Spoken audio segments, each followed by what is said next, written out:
AI is not going to take your jobs, but people who do AI will. And I feel that to be 100% true.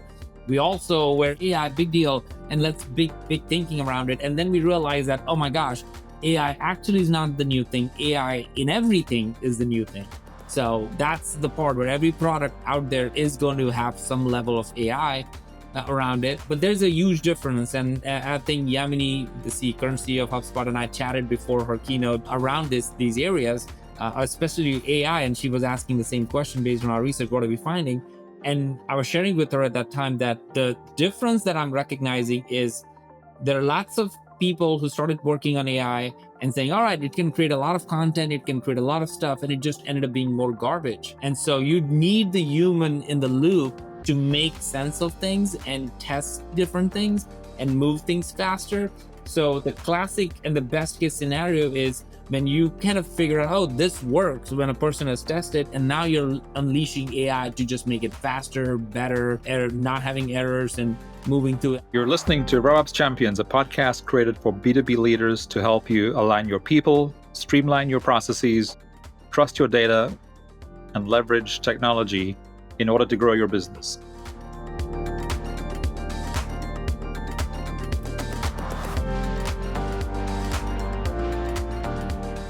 Any company at this point, if you're out there, it just drives a lot of great conversations. So from a business perspective, it's been really good.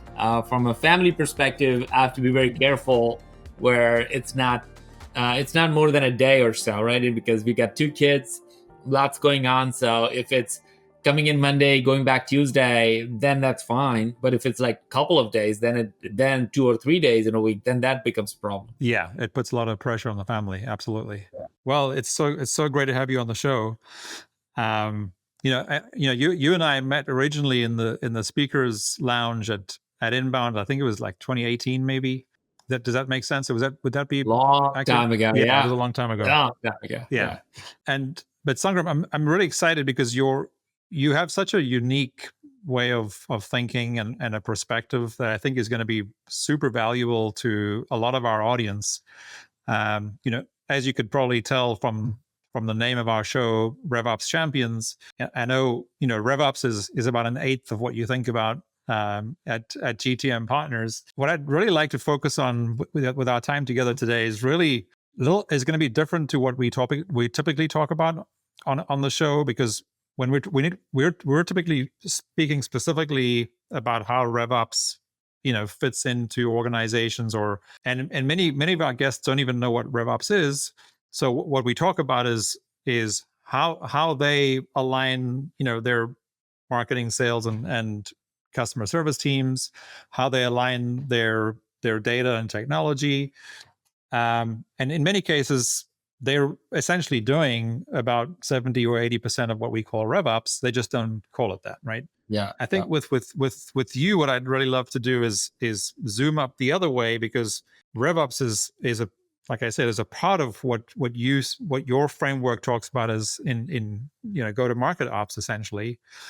Could you just sort of give us a quick sort of overview of? I mean, again, you've done a lot of research. You're a very data-driven business. You're a data-driven person. How did you end up with your go-to-market operating system?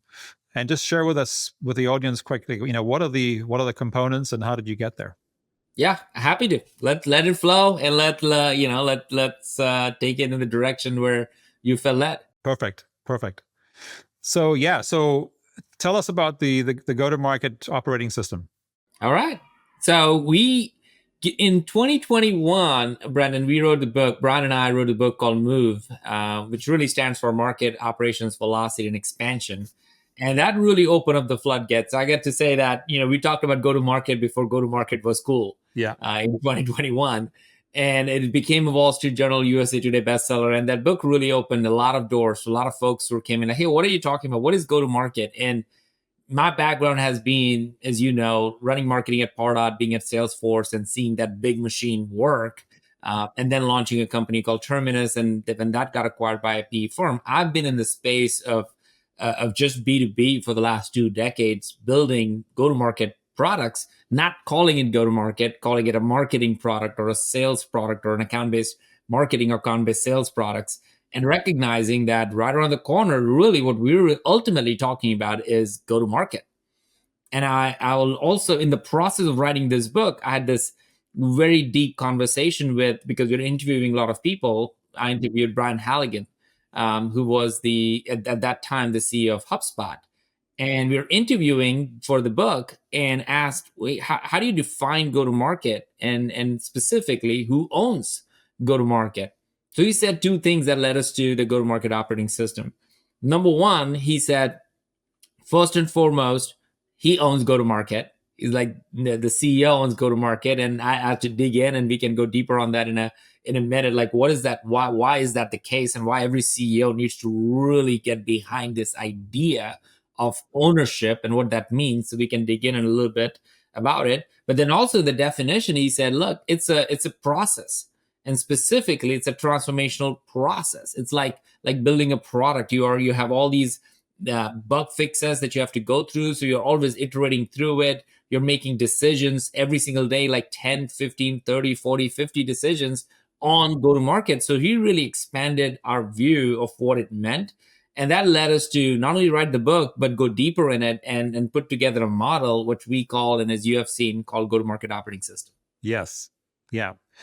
So can you kind of walk us through the sort of the 8 components of the go-to-market operating system? Like, absolutely. Yeah, that'd be great. Really loved it. So it's an expanded version of the MOVE framework, if you will. The market operations velocity expansion. If you expand it, really what took us into this 8-pillar go-to-market operating system. So the first pillar is called TRM, total relevant market, and that's almost a push towards not thinking about TAM, because that's what we all know. And it's great when you're raising funds or trying to figure out how big the market is. Could you survive in that market? And you want to make sure that you're building products and selling in a growing market. So TAM makes sense in that. But when it comes to actually hitting your numbers, especially from a RevOps audience, like when you're thinking about hitting your numbers, most likely you want to focus on a few segments that you know you're going to hit that number. And that's what we call TRM, total relevant market. We believe companies would do way better if they can understand and reduce the scope of how many different directions they go about to get their ICP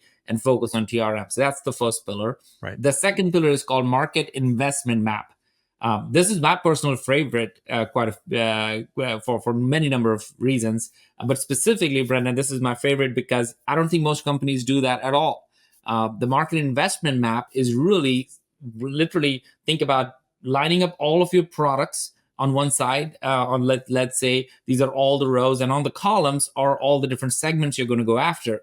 And you're trying to find that perfect match where you create that the product works and you know it's great and you're passionate about it. And there is a segment that is also very passionate about it. So it's a 5-on-5 in that sense. When you do that, that's how prioritization really takes place and should take place in organizations. Otherwise, it's just whoever's opinion is the loudest. That's where most organizations move, and therefore you lack resources and efforts around it. So market investment map. The third is we combined brand and demand into one pillar. And the reason we did that is because our whole research showed that, and we write this research if people want to go look at it, and I know you do, which is GTM Monday. Over 130,000 people read it every Monday now. So it's starting to just grow over the last year and a half since we launched it. And the point of it is because we believe brand drives demand. It's not most people have tried to keep brand separate and demand separate. All of our research showed that no, brand and demand actually goes hand in hand, and that includes the different go-to-market motions you can think about. The fourth pillar is called pipeline velocity. That one specifically, as the name suggests, it's all about how can you scale the process internally to get faster. Right now, all of our research shows that the pipeline is stalled. The timeline is too long. And one of the big reasons we find that to be an issue is because if you don't have a proper process of accelerating pipeline, your business is actually going to go in a really negative direction quickly because your cost of acquisition is just going to be off the roof. So pipeline velocity really deals with that. The new compensation model, all of those things are in the pipeline velocity bucket. Then you go further, we call it the customer time to value. And I'll go in one more, which is customer expansion. Those are the next two pillars. Customer time to value and customer expansion really focus on what we call is NRR, net revenue retention, because we all know if you're a RevOps person, you probably are very close to this. If a company has over 100% or 120% NRR, you know it's a healthy business. You know that your customers are staying with you. You know that you can actually take now bets in the marketplace because you don't have to always worry about acquisition. So that's what customer time to value and customer expansion is. Then RevOps, which is literally your area of expertise, is one of the pillars. We actually debated, Brendon, quite a bit to put RevOps in the center of the operating system to a pillar, because we believe that it's like the nervous system of how go-to-market should run. But we also recognize that the RevOps is good and important and is the cornerstone for a lot of the work we do strategically. It's also important to recognize that all these pillars don't feel like they are not as important. So we have to turn that into a pillar. And again, that's just through a lot of interviews and research. And the last one is leadership and management.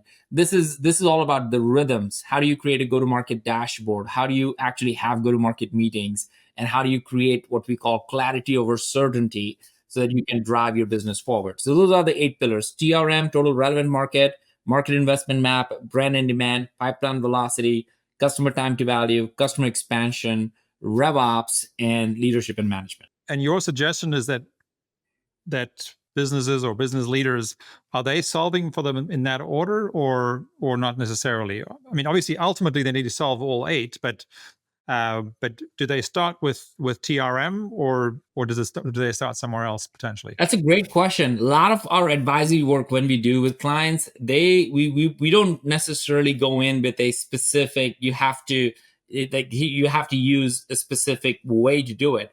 We would walk into organization, Brendon, sometimes, and they're like, oh, we know our ICP. We're like, one of the clients we have, they're specifically in financial services. They get that market really well. The founder has been there for 20 years. They just know that market. So we don't need to do TRM at all in that. We just skip that. And their challenge really is they got 8 different products. And they got 2, and they're a $25 million company. So now if you have 8 products at $25 million in revenue, the first thing we got to help them do is that, what are your top 2? And when we dug in and did the market investment map with them, it was very clear that 80, 90%, and they knew it, but it requires some level of facilitation for that truth to be unveiled, as if you wanted people to come to that conclusion themselves. So it was very clear that there were 2 products that were very much the front runners. And if they focused on that with that TRM that they already know really well, they would have been a 50 million company by now. And that clarity, and that's why we talk about this idea of clarity over certainty. Nothing is certain outside of death and taxes. I don't know anything else that's as certain. But what is certain, what can we do is create clarity within the team. So it's not required to go in that order, although we would say that you have to have an understanding of thinking about these 8 areas around go-to-market. Yeah. And I guess that example you just gave of, a company with 8 products, and you again know from your research that they'd be a lot more successful, and their pipeline velocity would be a lot better if they could focus on the 2 that were really driving the most revenue, right? Yeah. So the example that's often used in that is, of course, is Steve Jobs and Apple, right? Where he said, look, we have to just reduce the number of products that we had, or that we have, and of course that was, it worked. A massive exit, right? And we share that example as well. What's interesting is it's extremely hard process, though. Unless you have an external. In that case, Steve Jobs actually came back into his company. So he was almost external to the company coming in. And that's really why a lot of the advisory work we do, we sometimes feel like we're getting paid to tell them what they actually already know. Sure. In many ways, but but the whole team hasn't been able to get around each other. They're just busy at incremental steps and doesn't really move the needle forward. And now when you're allowed to take a step back, which is what frameworks are supposed to do, all frameworks and even the go-to-market operating system, if you've seen the book Move, we had 2 quotes on the book. One is from Jeffrey Moore, who's saying, hey, this is the best book ever. Go buy it. This is amazing. And at the bottom in the front cover, have another quote from my friend Christopher Lockhead. He said, this book sucks. And the reason is because go to market is not one way you can do it. It's a framework. So these frameworks are supposed to help you facilitate a very educated conversation without saying, "Oh, we got a marketing problem, we got a sales problem, we got a CS problem." No, what you have is a go to market problem. Yeah. And when you dive into that, you're actually taking people out of it, departments out of it, and all of you, especially at the executive level, should function as go to market business leaders trying to solve go to market problems to move your company forward.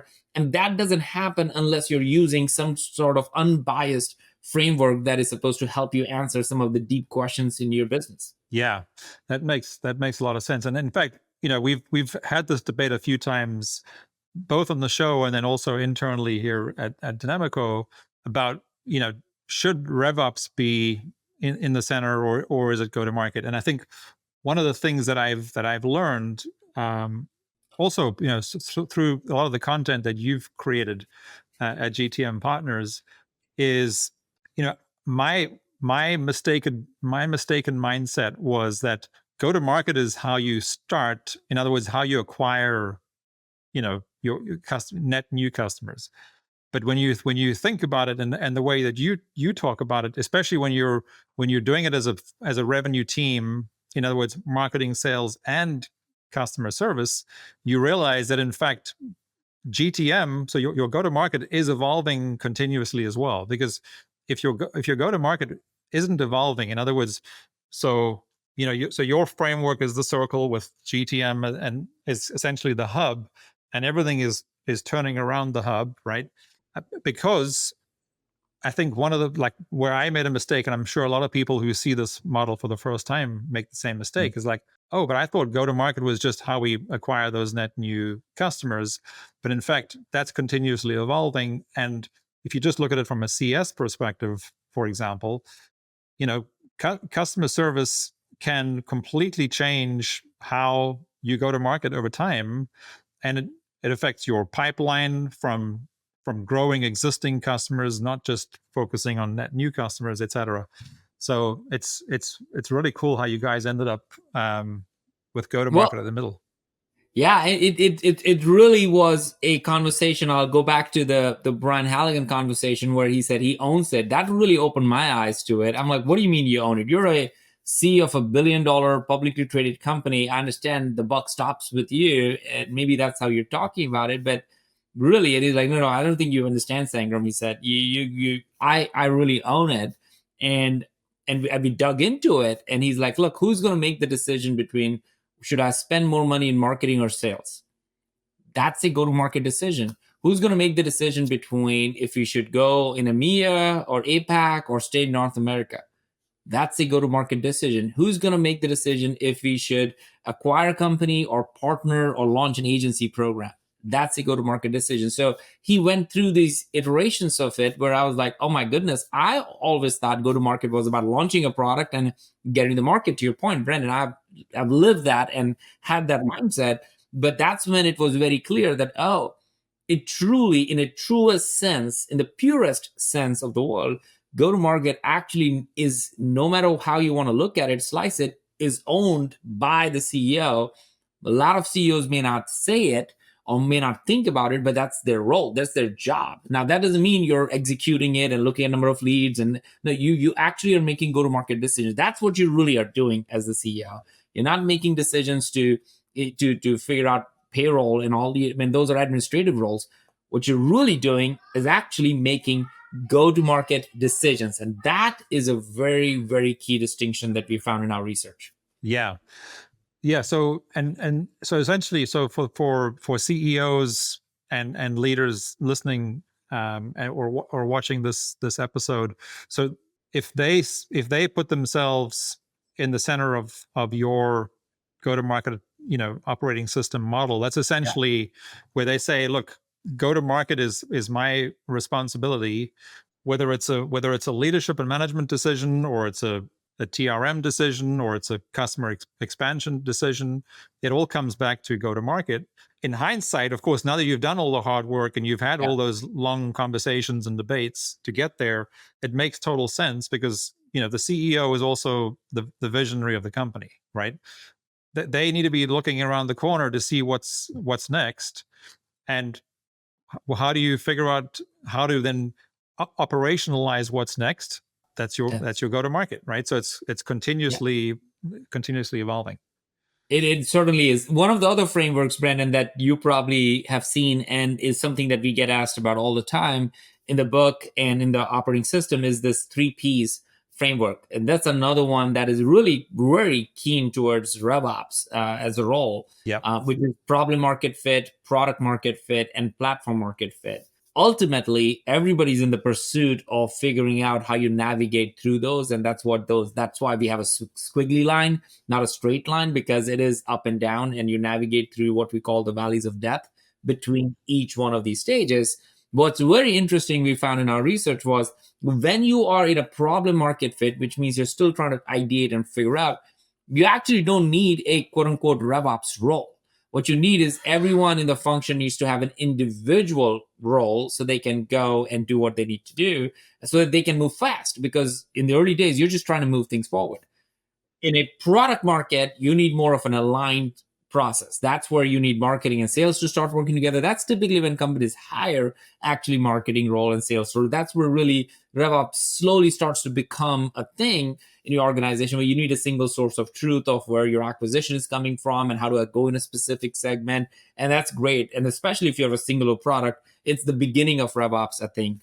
But it's absolutely mandatory in all of our research is if you have a multiple product strategy and you're trying to go from a product to a platform, you can't get there without a classic RevOps role, which is really where they're actually able to say, you know what, not only we know which segments to go from an acquisition perspective, but what about these cohort? The cohort, if let's say you have 10 types of customers, the first type of customer, or cohort 1 and cohort 2, is where we are getting the most value. Let's invest more in these cohorts and these customers as opposed to other customers. And these kind of decisions are almost impossible to make unless you have somebody looking at that's independent of these functional roles of marketing and sales. And that's why I love the role of RevOps. Yes. Yeah. And I think, again, for the listeners' sake, I mean, I think I love the point that you make about, around until you get to a certain point, which is why, for example, your own marketing and your positioning is for companies that are 10 million or more in revenue, which is where you start to potentially feel the need for RevOps, because that's where scale really becomes a lot more challenging, right? And up until that point, you can get away with just, marketing is doing marketing, sales is doing sales, customer service is doing customer service, and you just figure it out because you can. But then you get to that ceiling where it's like, okay, we cannot break through the ceiling until we figure out how to operationalize, in this case, the revenue team. But I'm seeing more and more how the go-to-market operating system starts to make more and more sense as a way to and ultimately these terms which even today to folks listening to this episode still have never heard of either RevOps or go-to-market ops or even GTM in that form. And it really doesn't matter. We have to call it something, right? Yeah. What's most important is that you're listening to how these things are all connected and why you need to pay attention to these things. If you feel like you have a go-to-market problem or a RevOps problem, don't get hung up on the terms. Just dig more into how will these impact and improve your alignment, which so much of what we talk about is around alignment, and it's typically aligning of your people, your processes, your data, and then finally your systems, which of course is what RevOps does, right? Is to how do you do whatever you're doing, faster and better. Yeah, I'll just share a couple of thoughts on what you just said. Yeah. One, our latest research, we did a whole research around what is stopping people from hitting their numbers, which I'm assuming your audience probably is very interested in that. And almost every company, every CEO, every go-to-market leader is trying to understand why are we not hitting the numbers we are. And we asked very basic questions in that. And the top three options really were, are you not hitting your numbers because of market conditions, which we thought will surely be the reason why people would say. The second option was, is it because it's very competitive and price competitive right now in the marketplace? Maybe that's the reason you're not hitting your numbers. And we thought that may be a great second. And the third, that we really didn't necessarily think would be a winner, but it ended up being the winner, and I'll tell you a percentage in a second, was, are you not hitting your numbers because you don't have clarity and alignment in your organization? And it was staggering. It was 68% of the go-to-market leaders said the reason they don't hit their numbers today, or not hitting their numbers from the last few quarters, is because at the executive level, they do not have clarity and alignment. Yeah. That should send chills to everyone, is the fact that everyone is working so hard. Everybody's working double time right now. Teams are smaller, budgets are shorter, the sales cycles are longer. All of these are true. And in spite, the reason you actually are not there is not because you're not smart, not because you don't have enough money, not because you don't have teams, is because you don't really know your North Star. You haven't really gone through what we call the 8-question analysis for your business to be aligned, to be clear about those things. And it was shocking to me. I thought, since you brought up alignment, I thought I'll share that stat with you. Yeah, no, and you mentioned that in your talk at Inbound as well. And I think, everybody sitting in the audience who had been asked that question by you for the first time were like, everyone was kind of looking around going, yeah, it's definitely lack of clarity, which is a very scary thought. But again, it kind of makes me realize how you've ended up with the model that you have, because of, a lot of people listening to this show are trying to figure out how they're going to use technology to help their businesses grow better, right? Because again, 80+% of the people listening are HubSpot customers, and that's what HubSpot's all about as well, is how do you grow better, which is of course very aligned with your slogan and your positioning too, because why wouldn't we want to help businesses grow better? But I think again, this reemphasizes the fact that as technology evolves, and we all see it happening both personally at home as well as in our work, technology is impacting how we're doing our jobs every single day, which over time will absolutely impact how we connect with our customers. And what do you call that? That is a change in go to market, right? So if your customers are buying and thinking differently, you have to adapt, which means that you have to adapt your go to market. Yeah, it really is very cool what the work that you guys are doing. So just sort of bringing it back again to our audience, Sangram, so obviously the stuff that you talk about is very appealing and resonates a lot with the SaaS industry, right? We work with a lot of SaaS companies, but it's really, for us, it's not a focus, because I won't go into all the reasons, but they seem to have enough resources to figure a lot of this stuff out themselves. Our focus is typically more in sort of manufacturing companies, professional services like architecture, engineering, construction companies. We also work with franchises and then some large nonprofits. And again, for them, a lot of this language and the metrics that we talk about, whether it's NRR or LTV or CAC, are not the typical metrics that they track in the first place. But you mentioned earlier this financial services client that you have.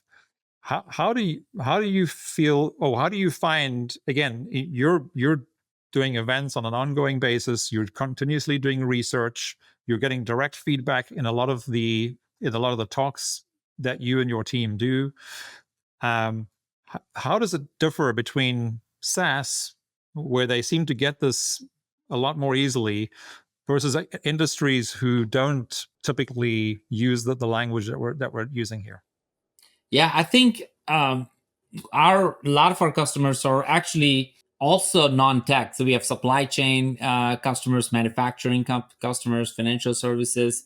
And because we live in the strategy world with them, we're not in the execution. We're not pushing buttons. We're not actually guiding them in the details of it. We're actually pointing them in the right direction and moving it. So for example, one of our clients, what they can leverage from the SaaS is they didn't have a good pricing structure. They're using a different pricing structure. And we have like 9 different models. And that's one of what we used in the brand and demand is like, well, how are you going to price it? So our goal is always to guide them to it. So one of the things that we have done as part of our go-to-market OS, and people can check it out on the website and GTM Monday, is we created these 8 questions very specifically. And they're ubiquitous. Anybody, regardless of what the size, the stage, or the industry they are in, these are the 8 questions we believe, based on everything that we've been doing, are the same 8 questions that everyone is trying to ask. They may use different words around them. They may have a internal lingo or a jargon in their industry, but ultimately it's the same 8 questions. And you use one of those questions, which is the very first question we use as part of TRM. To answer the TRM question, the number 1 question is, where can you grow the most?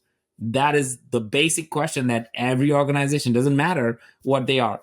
In the market investment map, the question is, which products create the highest customer value? So now you're getting into which products and how do I need to segment that? You think about brand and demand. How will you engage your customers with a differentiated point of view? So now you're saying, well, do I have a point of view in the marketplace that will get me in front of my customers that is differentiated from my competitors? So when you go through these 8 questions, and again, as you know, everybody can download it for free from our website. The point is, these 8 questions are very, very, we have not found another way of looking at it. And the same thing is with our 15 go-to-market problems that you have seen. I research, I would love to find somebody to find me a 16th go-to-market problem, but all of our research, haven't done it with thousands of companies, is that there are only 15 go-to-market problems. There is not a 16th one, no matter how complex the business happens to be. We have customers like Honeywell, so like very large, we're working with a business unit to a $5 million business. And the reason we're able to do that and scale it is the impact that we can have a 5, 10, 20 million is like amazing, because once they figure out the answers to this question, they can double, triple in their business. Whereas when you think about a Honeywell and within a small business unit within that, it's very incremental for them because they have to go through a lot of different things. These 8 questions really is a cornerstone. So we don't find any issue. And I'm assuming from a RevOps perspective, you're looking at and trying to create that single source of truth. You're probably finding something similar. Yes. No, absolutely. We are. But I guess the good news for the folks listening, though, is the good news is there are only 15, potential problems or reasons. So we don't have to go and look for a 16th. But to your point, of course, if there is a 16th one, then we want to hear about it. But the good news is there are only 15 from all the research that's taken place, to this point.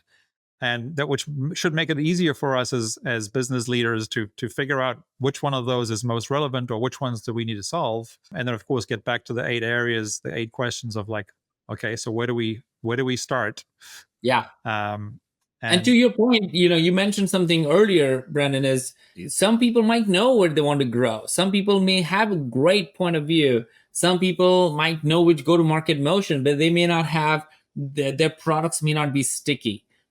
So we have this ROI framework where we show is your product creating or service, whatever that might be. And that's another thing. It aligns to both product. We have product companies and services companies that are our customers and using our frameworks.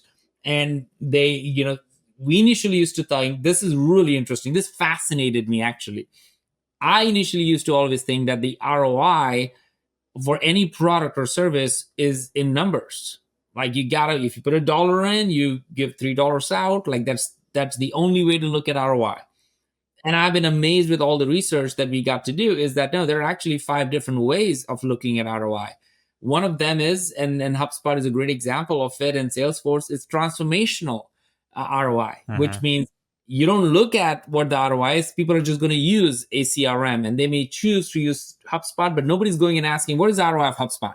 Nobody's asking that question anymore. Nobody's asking the question of ROI of email. Like, so there's a transformational element of it. Slack, like nobody's asking the ROI, they just understand what that is. And so we created these 5 different types of ROI to help people realize that, yeah, you can have transformational, you can have productivity oriented, it could be necessity. But what you don't want, and this was the piece that was fascinating, what you don't want is muddy middle, Hmm. meaning they have an indirect ROI. And I think RevOps people are typically very good at identifying, like, that's what you're hearing from your customer. The CS person is the one where you have a huge number. They have to go through a lot of hoops to get the customer to not only stay, but if they want to renew or if they want to expand, it's really hard. And that's when you know that, well, we're in the muddy middle. They like the product, they like what it does, but it doesn't really give you the perfect ROI. And a lot of times it's just the fact that you're trying to say a different story than what the real story is. Maybe it's a transformational ROI where it changed the way they do things, and you have to be reminding them of those milestones and those changes and the change behavior and the change outcome, as opposed to, oh, you have put $1 in and you haven't got another $3, so it doesn't work. Yes. Yeah. In fact, are you familiar with ProSci? No, what's that? So they're probably the most well-known organization that is essentially educating and creating content around change management. And so we had a really interesting conversation with a senior person there yesterday, and we're going to continue to have that conversation and also make sure we get them on the podcast, because as you were running through all those different things, one of the things that and the reason that we had this conversation with ProSci is because one of the biggest resistors. So you've seen the inside of Salesforce. You know HubSpot incredibly well. What we as we are solving for larger businesses with HubSpot, so at one point up until about 6 years ago, HubSpot was only really a good solution for businesses up to maybe 100 or 200 employees. The reality is that now there are businesses or business units with 2,000 employees that HubSpot is a fantastic fit for. Yeah. And but which means that they're getting into the territory of Salesforce and Dynamics, for example. And we thought, okay, well, if we hire really smart people from Salesforce or Dynamics ecosystem, that they've essentially seen where the HubSpot ecosystem is going. But in fact, we've tried it for a year and realized actually the ecosystems are so different because of they go to market. And Wow. Yeah. That's fascinating. yeah, because as we saw at Inbound last month with with HubSpot's new slogan, which is easy, fast, and unified. The easy, fast, and unified is in direct competition to Salesforce and Dynamics, who are slow, not so easy, and not unified. You have to cobble them together. It's just we realize that people who are used to living in that complexity, they're not necessarily the right people to solve for when you in a really easy framework or an easy system. Oh yeah, yeah. I mean, that's like the crossing the chasm. Jeffrey Moore, like the early adopters, the innovators. You want them to be on it, and then these other people, the laggards, will come back later. It's so true, and I think HubSpot is certainly doing that with their easy, fast, and unified model, single sign-on, and all of those things. I think it does help the buyer make it easy, because the customers of HubSpot, for the most part, are looking for that. They don't have, and they always are not in big enterprise companies. There are like agencies and small businesses and mid-size. They're just looking for that exact thing every day. So I mean, that's why I love the power of words.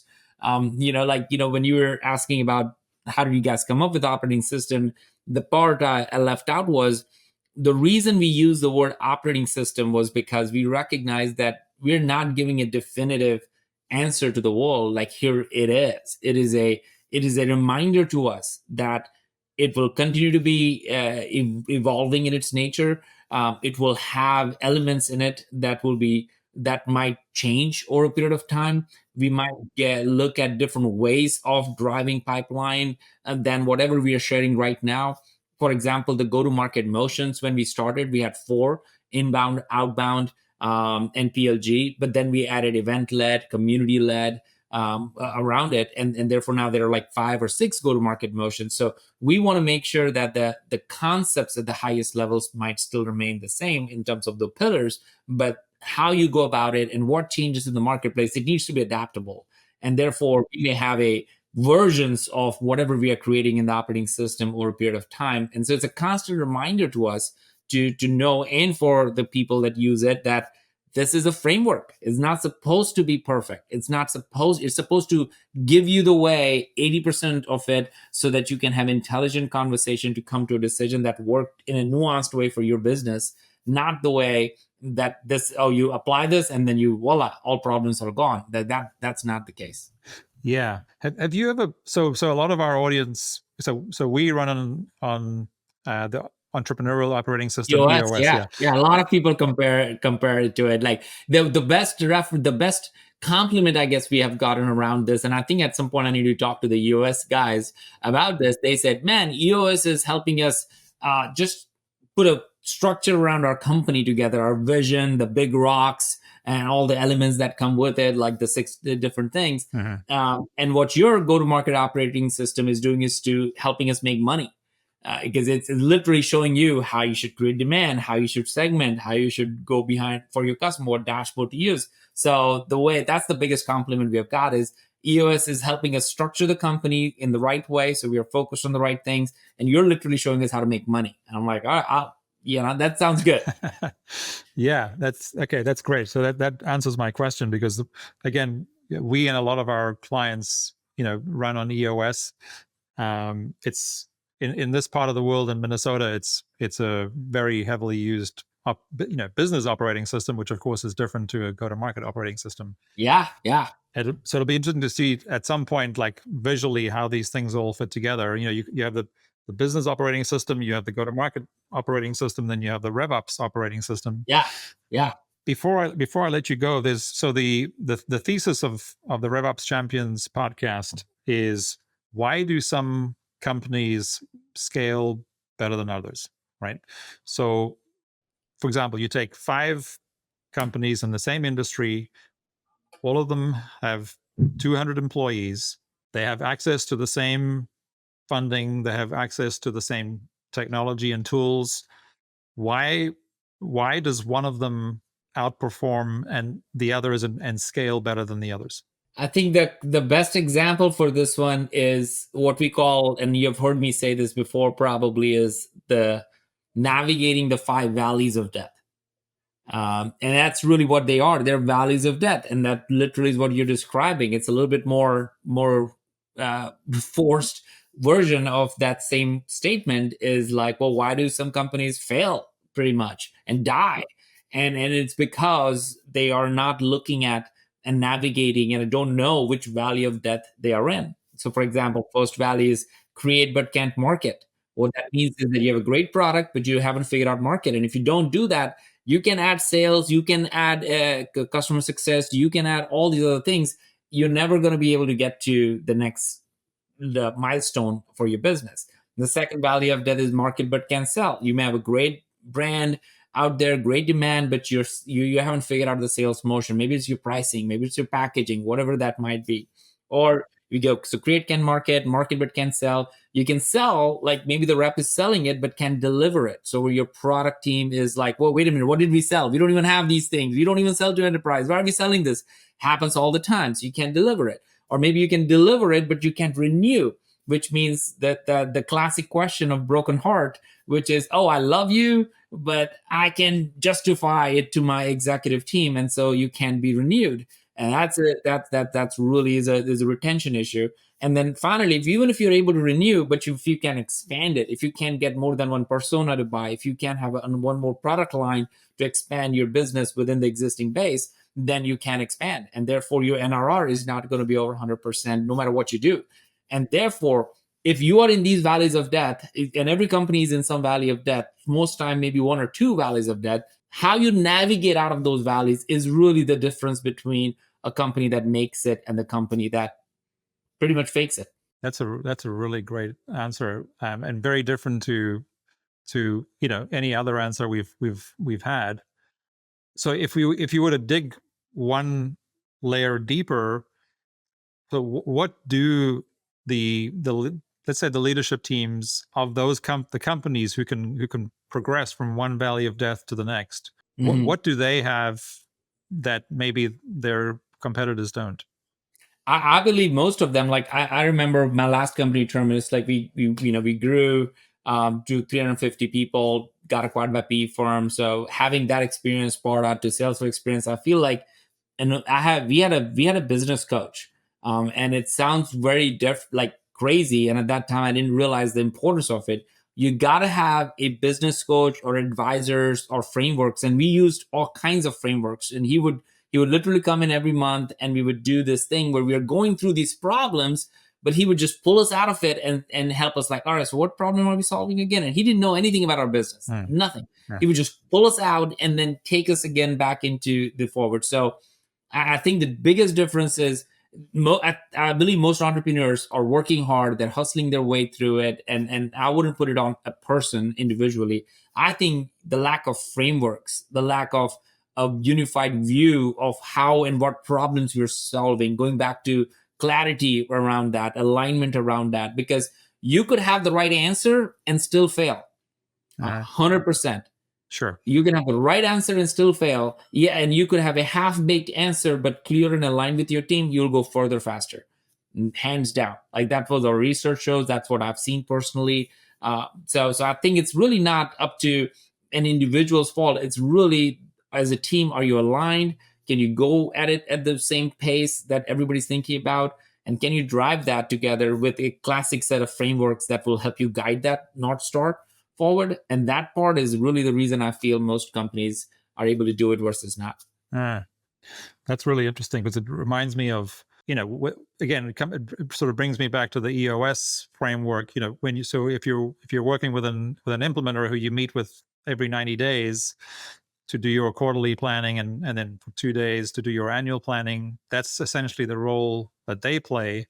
Right on. And then many of us, who are in other kinds of coaching organizations, whether it's Vistage or Strategic Coach or both, that's where again you have people just asking you questions that they don't know your business, but they're saying, well, have you thought about this, or have you thought about that? Yeah, you need an outside-in perspective. I think we are too close to the in the forest, to the trees. Like, you can't see it. We need to humble ourselves. We need a wise counsel around us. And I think now more than ever, because the market is shifting so fast. And there was a time when you could raise 50 million, and if you made 10 million, you would look like a hero. Today, you can't raise money, and you still have to build a $10 million company. Well, how do you do that? So the games have changed. The stakes have completely up leveled. And so you need wise counsel and frameworks around you to beat the odds. Great. That's a really, so it's essentially that combination of advisors or whatever, and then frameworks, right? Is what you would credit it based on your experience. Can I let you go after answering one more question, which is, how is AI going to impact all this? I think AI, there are companies today. One of our big mega trends is obviously AI, but I think somebody said this, which is, AI is not going to take your jobs, but people who do AI will. And I feel that to be 100% true. We also were initially last year, when our research, we're like, okay, oh yeah, AI, big deal. And let's big thinking around it. And then we realized that, oh my gosh, AI actually is not the new thing. AI in everything is the new thing. So that's the part where every product out there is going to have some level of AI around it. But there's a huge difference. And I think Yamini, the current CEO of HubSpot, and I chatted before her keynote around these areas, especially AI. And she was asking the same question based on our research. What are we finding? And I was sharing with her at that time that the difference that I'm recognizing is there are lots of people who started working on AI and saying, all right, it can create a lot of content, it can create a lot of stuff, and it just ended up being more garbage. And so you need the human in the loop to make sense of things and test different things and move things faster. So the classic and the best case scenario is when you kind of figure out, oh, this works when a person has tested, and now you're unleashing AI to just make it faster, better, not having errors and moving through. I think that's the part. People are reversing it. People are saying, oh, AI can do everything, so let me see what AI. That's not the way to go about it. The way to go about it is, I know how to get this thing done. Now let me find out if I can get it done faster, better, cheaper. Now that's a completely different ball game, and that is going to happen. Absolutely. And in fact, just in the last month, as we've been digging into this, the biggest obstacle that we found for because everyone now and I guess we're talking primarily about HubSpot customers who now have access to all these amazing AI tools that are already built into HubSpot and will continue to grow and improve. But their first obstacle, as we were trying to figure out how do we help companies make use of these tools, is how is your data organized and is your data clean? Because if it's not, they don't even think about AI, because to your point, AI can make you go faster, but only if it's working with accurate data. Yeah, 100%. So I think there's going to be a lot of cleaning up of data going on in Q4 and into Q1 and probably all of 2025, because I think organizations, if they haven't figured it out already, they're going to figure out pretty quick that until your data is really in good shape, you're not going to be able to use AI.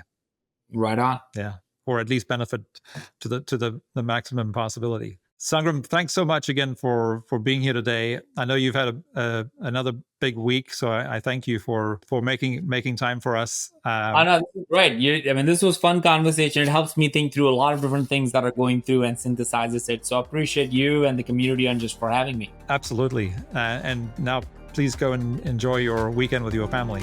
All right. Same for you. Take care, Brendon. Thanks, Sangram. Bye-bye. Take care.